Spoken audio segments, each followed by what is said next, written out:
এই Samsung A51 mobile ফোনটি চালু হচ্ছে না। তো আমরা দেখব কোথায় থেকে প্রবলেম। মাস ৬ আগে এই মোবাইল ফোনটি আমি রিবোলিং করে দিয়েছিলাম। তো আজকে হঠাৎ করে কাস্টমার এসে বলতেছে যে ভাই ফোনটা বন্ধ হয়ে গেছে। তো আমরা দেখব সেটা কোথায় থেকে প্রবলেম। যে ব্যাক সেলটা আছে এটাকে আমি খুলে নিচ্ছি। কারণ এই ব্যাক সেলটা খুবই সাবধান মতোই খুলতে হবে। কারণ এই ব্যাক সেলটা তুলতে গিয়ে অনেক সময় যে স্টিকারটা আছে এগুলো নষ্ট হয়ে যায়। এই ব্যাকসেলের মধ্যে যে স্টিকার সাদা গুলো আছে, এগুলো জলটা ধরে উঠে যায়। চারিদিকে হিট দিয়ে এভাবেই খুলে নিতে হবে। আর ভালো করে হিট দিলে হবে কি, মানে তেমন একটা নষ্ট হবে না এটা।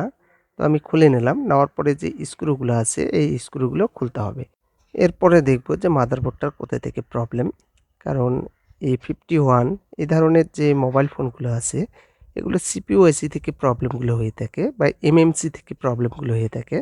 তো আমরা দেখব এটা কোথায় থেকে প্রবলেম। যেহেতু এখন পর্যন্ত আমরা দেখিনি, অর্থাৎ পাওয়ার সাপ্লাই লাগিয়ে আমরা রিডিংটা দেখব। তো আমি সেটটাকে খুলে নিচ্ছি। কেসিংটাকে ভালোভাবে খুলে নিলাম। তো খোলার পরে এই যে দেখুন আরও একটা স্ক্রু আছে এখানে। তো আমি খুলে নিলাম এখান থেকে। এরপরে এখন মাদারবোর্ডটা এখান থেকে বের করে নিতে হবে। কারণ মাদারবোর্ডটা বের করে আমরা পাওয়ার সাপ্লাই লাগিয়ে দেখব যে এটা রিডিং কত আসে। কারণ একটা রিডিংয়ের মধ্যেই ধারণা পাওয়া যাবে যে প্রবলেমটা কোথায় থেকে। আইসির উপরে যে হিটসিনটা আছে এটাকে আমি খুলে নিচ্ছি। কারণ এই আইসিটা আমি এর আগে ৬ মাস আগে কাজ করেছিলাম। তো আমি ক্যামেরাটাকে খুলে নিচ্ছি। কারণ ক্যামেরাগুলোর মধ্যে হিট পড়লে নষ্ট হয়ে যাবে। কারণ একটা ফোনের ক্যামেরাই থাকে সবচাইতে গুরুত্বপূর্ণ। তো আমি এখন এই অবস্থায় এটাকে এখন বুট কেবল লাগিয়ে দেখব। তো আমি বুট কেবল লাগিয়ে নিলাম। এরপরে আমি অর্থাৎ পাওয়ার বাটনটা ধরবো। ধরে দেখতেছি এখানে সিপিইউ থেকে প্রবলেমটা আবারও হইছে। তো আমি আজকে সিপিইউটা খুলবো না। এই সিপিইউটা এই অবস্থায় আমি একটু হালকা নড়ে দিয়ে দেখব। যেহেতু এটা আমি এর আগে রিবোলিং করেছি, সেক্ষেত্রে খোলার কোনো প্রয়োজন নেই। আমি এই আইসিটায় শুধু একটু হালকা নড়ে দিয়ে দেখব। তো একটু পেস্ট লাগিয়ে নিলাম। এরপরে চারিদিকটা হিট করে নিলাম ভালোভাবে। এরপরে হিট হয়ে গেলে একটু টাচ করে দিতে হবে। এই যে দেখুন আমি আইসিটা একটু টাচ করে দিলাম। অর্থাৎ আইসিটার বলগুলো যদি কোনো মিসিং হয়ে থাকে, তাহলে আবার লেগে যাবে এবং সেটটা রান হয়ে যাবে। তো এরপরে এখন আমাকে এটা ভালোভাবে পরিষ্কার করে নিতে হবে।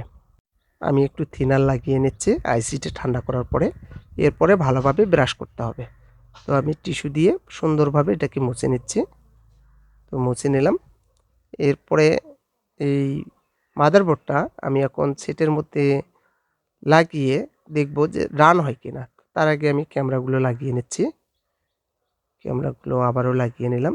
এরপরে হেডসিনটা আইসির উপরে দিলাম। এতে ঠান্ডা থাকবে আইসিটা এবং খুব সুন্দরভাবে থাকবে দীর্ঘদিন। এটা খুলে গেছে, আবারও লাগিয়ে নিলাম। এভাবে বসিয়ে নিতে হবে। তো আমি মাদারবোর্ডটা বসিয়ে নিলাম। এরপরে আমি ডিসপ্লে কানেক্টরগুলো বা ব্যাটারি কানেক্টরটা লাগিয়ে নিলাম।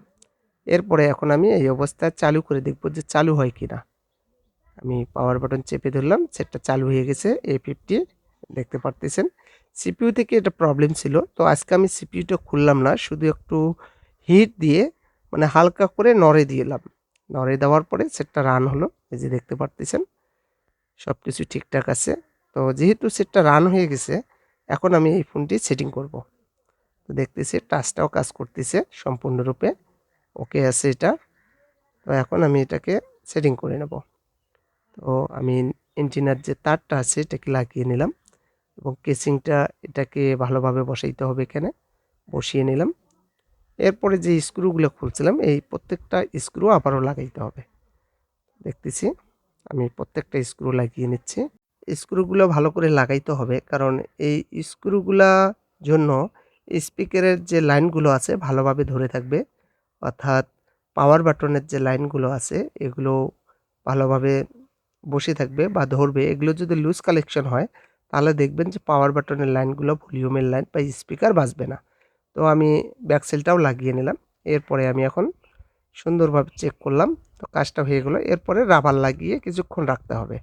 তো আমি রাবার লাগিয়ে নিলাম। এই যে দেখুন, এরপরে আধা ঘন্টা